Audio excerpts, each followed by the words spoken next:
Hello, everyone. Thank you for tuning in. My name is Swire from Garuda Promo. My guest today is Dylan Ogline. He is a digital marketing expert.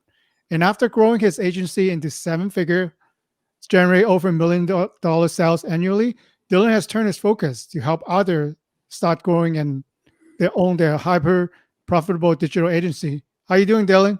I'm doing great. Thank you so much for having me. I'm glad to be here. So you're the expert of digital marketing. You set the expectations high there when you the short little bio there. You said I was a digital marketing expert, and I'm like, oh no, he's really setting it high. So I guess so. I don't call myself do I? I don't think I have it in my bio anywhere. If I do, I need to get rid of that. I don't like considering myself an expert, but well, it's nice to be the expert in your field. But for the viewer who is listening right now, can you give us a quick bio and especially how you got started in your entrepreneur journey? Sure. And I'm gonna try to keep this like under a minute. So I started my first business when I was 14, selling cell phones on eBay. This was pre-iPhone, so this is when all the good cell phones were made in Europe and whatnot. And somehow, some way, like a wholesaler approved my application, so I could get these European cell phones at wholesale cost, ship them to the United States, flip them on eBay, and make like 50 to $100 a phone or something like that. So that was when I was 14. Then shortly after that, I dropped out of high school and spent the next 12 or so years kind of bouncing around from one project to the next, getting absolutely nowhere, a negative, if anything. And eventually in 2016, I scrapped everything and just focused on one single thing, which was my digital agency. And then I took it further and I just focused on one service, which was digital marketing management. And things quickly ramped up. 2018, I believe, was the first 7-figure year. We've maintained 7 figures since then. Nice. That's a. Did I do that in under a minute? I think that was under a minute. I'm going to give myself credit for that one. There. And obviously, with your background, and then especially one of the questions that we want to focusing on today is you said marketing is the number one thing that a business should be focusing on. Why is that important? Especially we are in this last week, almost the end of December. Why is it important in a COVID world where everything seems like it's done virtually? So really, it's about being able to buy growth. A lot of folks, they kind of come into marketing and they're thinking of like the old ways of doing marketing. You do a newspaper ad, or you have a billboard, or you do TV ads, and those things just aren't trackable. It's very difficult to track specifically how much of your growth came from those things, and it's difficult to scale up in most cases. But with digital marketing, you can track nearly perfectly. You can say I spent $872 and I got $1,600 back in sales. Like you can track it very effectively. And then in most cases, you can scale up basically infinitely. This is groundbreaking. I mean, these are, anybody in the digital marketing space has known this stuff for years, but there's still a lot of business owners that just don't grasp how important that stuff is. Once you get it figured out, whether it's Facebook ads, Google ads, YouTube ads, once you get these things figured out, you remove the question of how can I get more growth? And then you can focus on things like delivering your services. How can I streamline operations and things like that? If I'm adding a new person to my team, you're not really worried about the revenue as much because, hey, I know I can just increase my marketing and I can double my sales or something like that. It allows you to remove the question of where is growth coming from, and you literally have the ability to just buy the growth. You're not questioning like how are we going to put ourselves on the map? How are we going to grow? The question is answered. So let me ask you this question. I think some of small business owner think of it this way.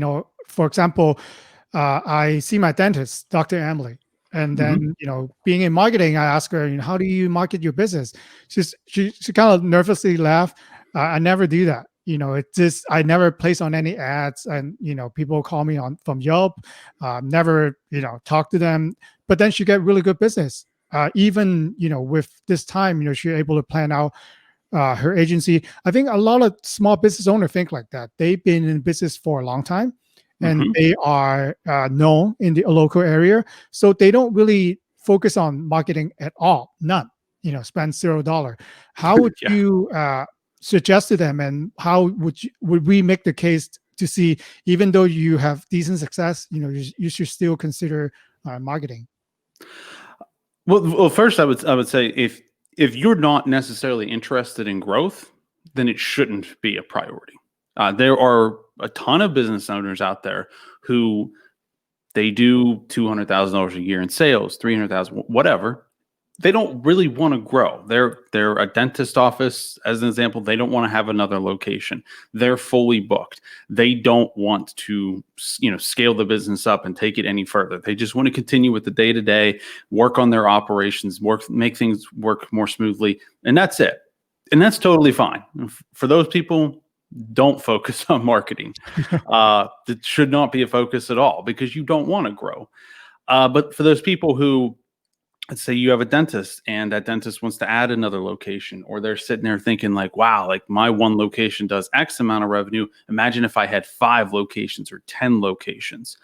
Uh, in those situations, then yes, focusing on growth, focusing on the marketing is absolutely mission critical, because then it allows you to make decisions with a clearer head. Yeah, I mentioned earlier, like say you're adding, you need to add a staff member, and this is especially critical for people that are really starting out. You need to add a staff member. Well, that might double your expenses. Well, if you have no idea when the next meal's coming in, when you're going to get your next sale, you have no idea where people are coming from. It's just random referrals, people randomly coming to you. Adding that person can be terrifying. If you're that dentist and maybe you're fully booked, but you don't know where all your customers coming from. You don't know how to add, double your sales. The prospect of adding a second location would be terrifying because you don't know, you don't have control of it. But if you know that, hey, I can just add another zero to my Google ads or simply double the budget and I'll be able to double my leads. It removes a lot of that fear factor and allows you to make better decisions. I like your answer. Not a lot of marketing experts say you don't need marketing if you don't want to grow. And there are people, who are happy with where they are. They have tons of Absolutely. business, or they want to scale down, or they are really just having a good time, having the amount of client that they have. But then, like you said, if you are thinking about growing, at least you know what kind of tools available. So in case, we maybe there's a certain months that are slower for whatever reason in your industry, Hmm. then you can turn it up in the slow month, and then in your busy month, then do whatever that you're comfortable doing. So I think that's really, I don't hear that a lot from marketing experts. I believe in when it comes to sales, I never believe in convincing somebody. So I never want to convince somebody to use my service. You should almost like flip it and they should almost be convincing you. So yeah, I mean, if somebody doesn't want to grow and they're very happy with where their business is at, then no, it is, there's no reason to waste the resources, waste your time, working on something that doesn't fit up with you as the business owner. You set the schedule, you set the direction of what where you want the business to go. If you have no interest in 10x in your revenue, that's 100% fine. And there are a ton of people out there who are totally fine with where they're at. Mhm.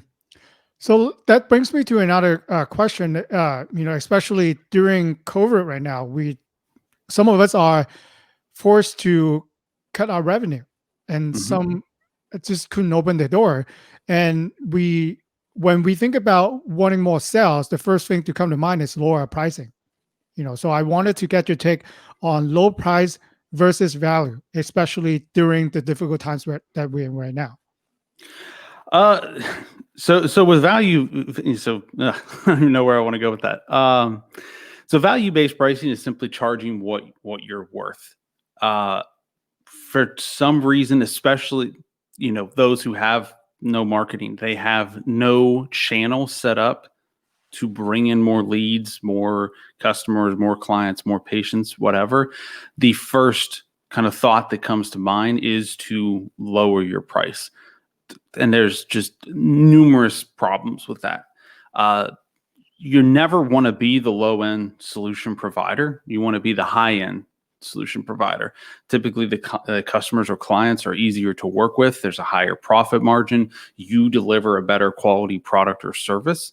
When you lower your pricing, you're automatically lowering the expectations too. But naturally, the customer doesn't understand that. If you were delivering $100 solution before, and you cut your price to $50, the people still expect that $100 solution, but now you're getting half the revenue for it. So maybe you increase your sales, great, but now none of your people, you're not going to be able to deliver the same quality, and none of your customers or clients are going to be happy. So it's a very slippery slope, especially for those that are starting out. You can get in what I call a price trapped situation. And basically what this is, and I see this mostly with service providers, whether you're a web designer, a graphics designer, or something like that, you're doing some kind of creative service delivery. In the beginning, people are like, well, I'll just really cut my prices to get people in the door, and then I'll get referrals, which logically makes sense. But what happens is I'm trying to let's use a web designer as a specific example. So you cut your price in half and you deliver somebody a website for $1,000 that you would typically do for $2,000. So you do a great job. Awesome. Fantastic. So then other people see that person's website and they contact them. And the first question is always, who did it for you? The second question is always, how much did they charge? Mm-hmm. So now you have these referrals that you're relying on to grow your business because you don't have any marketing set up. You're just focusing on referrals and word of mouth. You have these people that are coming to you with a certain price point in mind. So then you end up trapped in that price because everybody's coming thinking, oh, they charge $1,000 for a website in this specific example. This can also work for photographers, plumbers, any kind of home improvement service providers, any kind of service type business. I see this all the time where they get trapped in these low prices, and you can't double your pricing, you can't increase your pricing because the person's coming in with a certain price point in mind. So it's very slippery slope. Don't do it. Like, it's very tempting. It's counterintuitive. I actually believe if you want to increase your sales, you should actually increase your price. Which just sounds crazy, but it works. Yeah, I think that's a really true statement. Sometimes it's scary to do, though. It's absolutely terrifying. When you think about it, like you said, if you're expecting certain type of price, then you get people from all those group. But then it's scarier. You might get less client, but then if you charge what you're really worth, you're working with projects that you actually engage, right? They're meaningful client, they have the right expectation. And if you have to throw in maybe an extra hours or maybe an extra freebie, you can afford to. If you have raised a thin margin, then you can't really afford to do anything. So absolutely, I hate to have people come back to us because it initially on paper we're a little bit more than other clients, but then every single things that you wanted to do in addition, they charge you. So end up the bill is being add up. So reversing to the consumer level too, you got to get into someone really cheap, but then the industry standard, you all have the same thing. For example, let's say buying a car, the car is there's a base price. Why is it so low from one person? Is it because every single thing, the carpet, the headlights, or whatever it is that they end up you walking out sticker price is like $15,000 more than if you were someone selling at a higher price. Could be, like you said, the website too. These are industry standard, things that you got to have. If I strip down all from it, it will be a lot cheaper than my competitor. But then every Mhm. single thing that I know that you're going to need are going to be $500 more, $500 more. Um, because when we are buyer, we just, me too, I want to focus on the bottom price, but then at the end, I don't want the cheapest guy out there, and I know what I can expect for the cheapest, unless it's I'm buying something at a supermarket, then I'll go for the cheapest one. Maybe, that's me. I would also argue this is the importance of niching down and getting specific in your market. Uh, if you ideally you're not competing with anybody, not just the worst thing to do is compete with people on price, but ideally you have a very specific solution, a very specific product or service that solves the end customer's problem. And if you have that, and it's very specific, and you're the only one in the marketplace, then the price doesn't particularly. It's not that the price doesn't matter, but you don't want the price to be the determining factor. So it's better to get very specific with your product or service and solve a very specific problem, and then charge a premium price for it that is value based. And then if you're not competing and if you can describe the problem that the customer is having better than they can, they will automatically assume that you have the solution. You put all of those things together, you're in a much better position than somebody that's competing with 10 other companies, all providing the same product or service, and customers are just looking for the cheapest price. And one more thing on the prices, the truth is that it's a race to the bottom, and there is no bottom, because you were talking about cars as an example.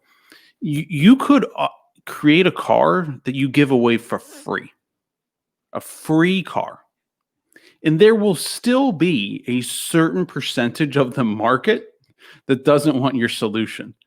That is the money doesn't matter, and they're willing to pay for a Rolls Royce or a Lamborghini. So your car being free versus a $300,000 car, that doesn't matter to them.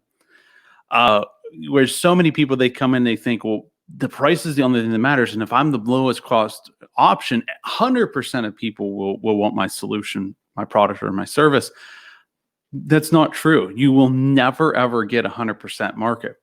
And the fastest way to failure is to try and appease 100% of the market, because you absolutely can't. It's better to focus on maybe 3, 4, 5% of the market that is looking to pay for the premium service, the premium product, the premium solution, and just focus on those people. They're typically much better to work with. They know they have a problem. They're looking for a solution to it, and then you have high margins. It's a much better way to do it than the race to the bottom, 100% of the time. Yeah, 100% agreed. I think a lot of people will buy for price, but a lot of people will also buy from the best, from the experts.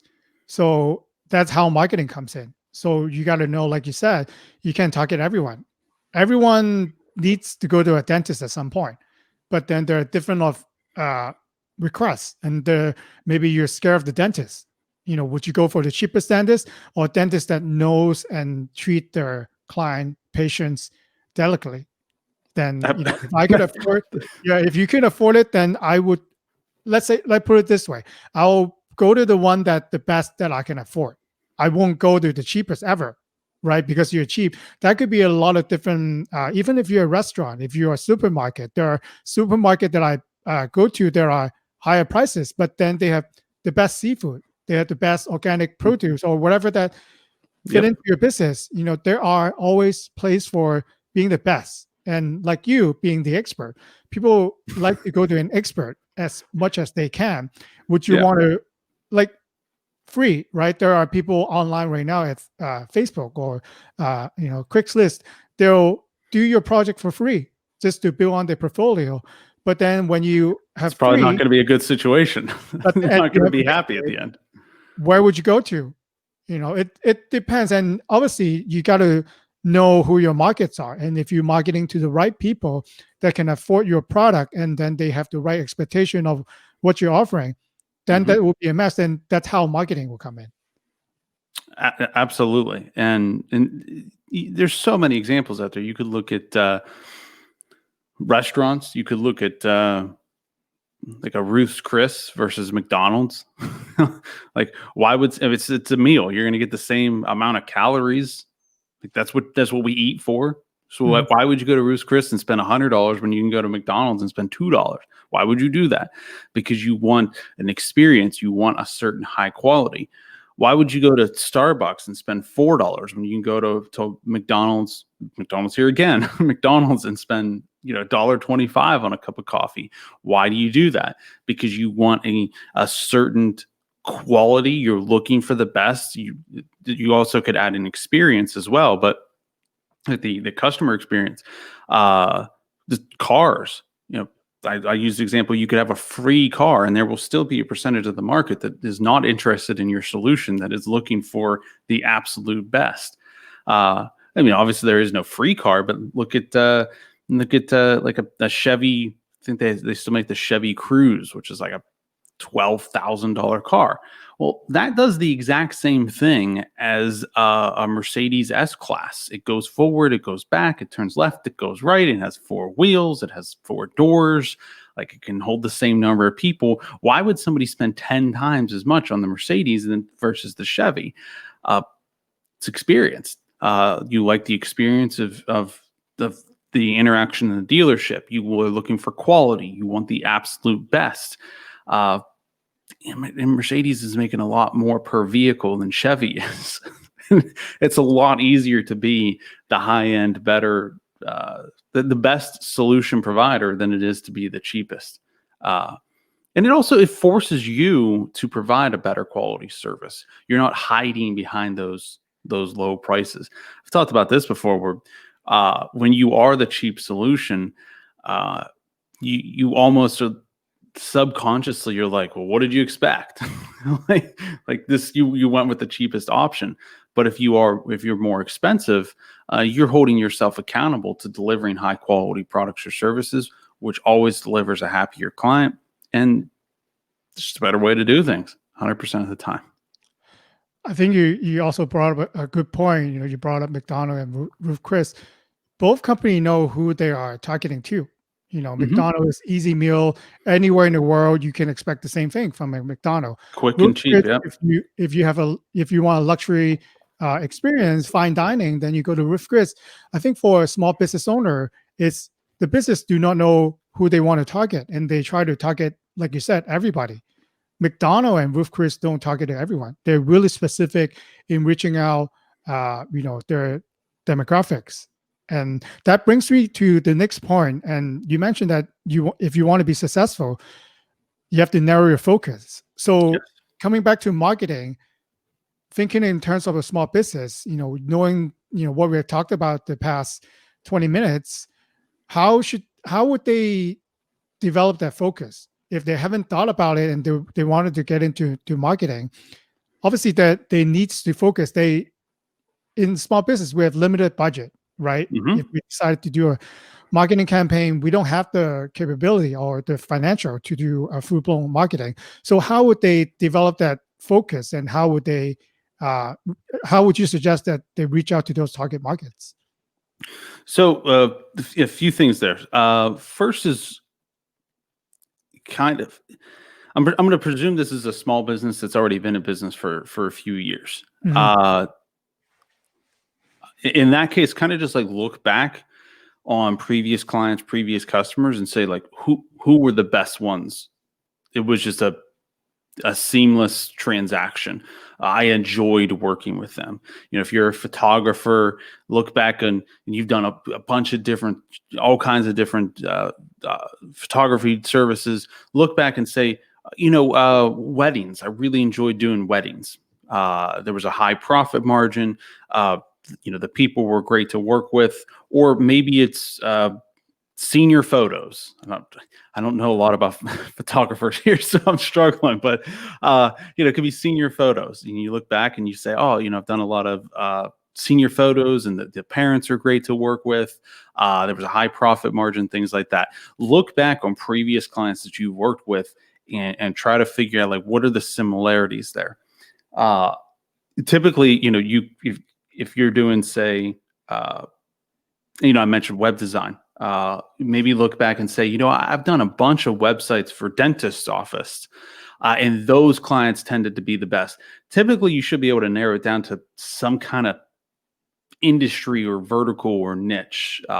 Dentist office, senior photos, weddings, something like that. Just look for those common similarities there. And then take it one step further and say, like, what was the solution that they were specifically looking for? Or how could I define the problem that person was looking to solve? So again, I don't know a lot about photographers here, but I kind of already went with that example. Photographers, you could reach out to couples that they want memories to last a lifetime. That's probably a good headline for you right there. So you're reaching out to your ideal client, or is couples getting married who are looking to make a very memorable day. There are some people looking just for like the cheapest solution to get married, and then there's some people who are looking to spend money, that I want this to be the best day of my life. So they are willing to they're looking for memories that last a lifetime. Just looking for similarities there is definitely the best thing to do. And the more specific, the more niche down, the more narrow you can get, the better. I had mentioned earlier, when you can define the problem better than the end customer can, they will automatically presume that you have the solution. Mhm. I'm going to give one other example here, and then I want to jump back to something you said about cost. For me, my agency, we work with a lot of like home service providers, plumbing and heating companies is an example I always use. If I'm looking to onboard new clients, if I'm looking for client attraction, I don't have on my landing page, I don't reach out to plumbing and heating companies and say, we help businesses with their marketing. Nope, nobody cares about that. A landing page would say something like, we specifically help plumbing and heating companies grow and get more install projects with direct response digital marketing solutions. So a few things there. I specifically help you. Imagine if you're a plumbing and heating company and you're reading that, and this landing page is speaking directly to me. It's saying that this company specifically helps my industry. And then I go even further. I talk about they're looking to get more install projects. Well, I figured that out because I looked at previous clients that I worked with. I noticed a lot of plumbing and heating companies, and I had industry insight to know that plumbing and heating companies, they make more money off of install projects. So that marketing is extremely targeted and extremely specific. And I'm defining the problem better than they can. They don't want just more clients. They want more install projects. So they just automatically assume that I have the solution for them. That's a perfect example. One of the things you mentioned, especially with small businesses, they have a limited budget. And you talked about like full-blown marketing and whatnot. A lot of folks get the misconception, or have the misconception, that they think they need 10 grand to start doing Facebook ads, or 10 grand to start doing Google ads. You could start with just like $10 a day. You're probably not going to turn a profit your first time, but just getting your feet wet and starting and investing in it and starting to learn it and get better and better. You don't want to wait until you have $10,000 in cash sitting around. And most of the time, if you just get a few fundamentals right, you're probably going to be able to at least break even or come close to breaking even. So maybe you spend $1,000 your first month, which I know might sound like a lot. So let's go with $500. You spend $500 your first month. You might only get back $400 in sales. That's still really good. Like, you only lost $100 and it was your first at bat.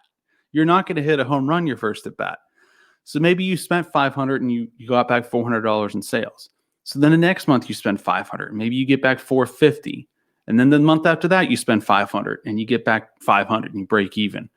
Like if you just continue to do that and get better and better and better, eventually you get to the point where you spend 500 and you get $5,000 in sales. Like you don't start at the top, but you don't want to sit on your hands, not doing anything, investing in your business, trying to get growth, and let 10 years go by until you randomly stumble upon $10,000. Because if you spend 10 grand your first month, you're probably still going to lose money. Does that make sense? Yeah, and I think in the beginning you mentioned something really correctly. If you're trying to develop where your focus are, look at your client list. Look at your accounting system who have purchased from you for the past year. Which Mm-hmm. job or project you made the most money on? Who bought from you? What kind of industry that they're in? Who was your point of contact? Are there anything that you did that were able to contribute to that profitable project? So once you figure it out, and you have to do some work, right, to find you're narrowing your focus. Try Mm-hmm. to clone those people. If they are buying from you, chances are, if they're in a similar industry, have similar problem, or maybe you solve for certain things that they couldn't find anyone else to do, right? Service industry, if you can fix the teeth with no pain, then you got it. If you Yeah. are construction company, you focusing on certain things that no one in your industry can do, then you're the number one. Maybe you have such a niche that you didn't know about, but then you won't know about it unless you really dig deep from your top 10. You have your top 10 client who give you, everyone look at the top 10 from 2020 who gave you the most business. If you can clone those people, even if you clone like top 10, you clone one of each of the top 10, then you have top 20, that then you're growing your business. And then Yep. once you have that information, then you can contact Dylan and let them know exactly who they are. Then your job would be a lot easier than if you would go to Dylan and say, I want to start marketing. Where do I go? Wouldn't you agree with that statement? 100%. Two things further is don't just look at you are the business owner. You want to enjoy your business. So if you look back at I used the photographer earlier. Don't look back and just say who did I make the most money from, because it might be weddings, but you absolutely hate doing weddings. So you don't want to build your business around doing wedding photography if you absolutely hate weddings, or senior photos or newborn photos. Like you want to look back and say, who were my top 10 best clients? Who did I make the most money off of, and who did I enjoy to work with? And look for those similarities. And if you're really struggling, you're finding those similarities, it does not hurt to just pick up the phone, schedule a call with that person, or just send them an email and just say, hey, why did you go with me? What was it that stuck out? And maybe you find that all of your clients liked just a style that you did with your website design, or they liked if you're a photographer, they all found you on Instagram or something like that. We're like, I loved your work on Instagram, and that's why I went with you. Or you mentioned the dentist, which is funny because the only dental ad I ever remember seeing was a billboard that talked about like people who were being scared. I don't even remember how they did it, but it was for people who were scared of the dentist office. So probably what happened was that dentist reached out to previous clients, or just noticed that all of their patients kept mentioning, like, I saw your TV ad and it just made me feel so comfortable. Or people kept telling, previous patients kept telling me how you made them feel so comfortable and so safe. Things like that. So that could give you a little bit of guidance to say, hey, I noticed this similarity, that like all of my good patients that are happy with my service, they all mentioned that I made them feel safe. And I don't know what other adjectives to use here because I know nothing about the dental industry, but you made them feel comfortable. Mhm. And maybe that's what you run with. So yeah, it does not hurt to reach out to previous people if you're struggling a little bit. Send them a quick email, give them a call. Uh, Most people are not going to have a problem just jumping on a 5 to 10 minute phone call with you and just telling you why they ended up going with your service or solution. Yeah, and it's always nice to check in with your current client too. You build on that relationship. So Yeah. that brings me to my final question for the show. We have had a very difficult year. I wish 2020 were gone already. So, what would you suggest? Any idea for us planning for next year in terms of marketing? In terms of marketing, I'm going to kind of go at this in a different direction, and I would say that for those of you out there who struggled, had a terrible year, and whatnot, realize that the best companies, the best of times, typically come after. It's the changes that you make now that lead those people to have the best times afterwards. Like fantastic companies. I don't. The only ones I can think of is like Campbell's Soups, because I just remember reading that story once. So it was started during the Great Depression. Like the war, like you think 2020 was terrible. Go back to the Great Depression. Like study some history. And people saw the changes in the world were happening, and they created great products or services. So don't lose hope. Realize that when things are bad, that's almost a good thing in the end because it makes us better. So yeah, just be optimistic. I think is probably the most important thing. Realize that uh, things will get better. They could always be worse. 2020 was bad, but it wasn't the worst year in the history of humanity. It was a dumpster fire, but things could always be worse. As far as marketing specifically, I really think just people need to focus on it. And I'm not even suggesting use a company like mine. That's that. Even if you're just realizing the importance of it and realize that it is your responsibility to manage the growth of your company. Uh, and sure, that might sound scary, but it's a whole heck of a lot better than just feeling like I don't really know where people are coming from. So, but again, it's scary. But if you just accept that responsibility going into the new year, and you take the reins with that, and you start to invest in it, both your time and your resources, no matter how limited, in the end, 2 years from now, next year, 3 years from now, you will be much better off. So, stay positive and take control of your situation. That would be my advice going into 2021. Great, Dylan. Thanks for all the great advice. So, if viewer listener wanted to reach out to you, what would be the best way? My personal website, dylanogline.com. Okay, I'll put our show notes there, and for anyone who want to reach out to Dylan, go ahead. And Dylan, thank you so much for the information. I love our topic, and then I felt like that we could go on forever. Absolutely. It was great being here. Thanks so much for having me, man. Take care. Bye.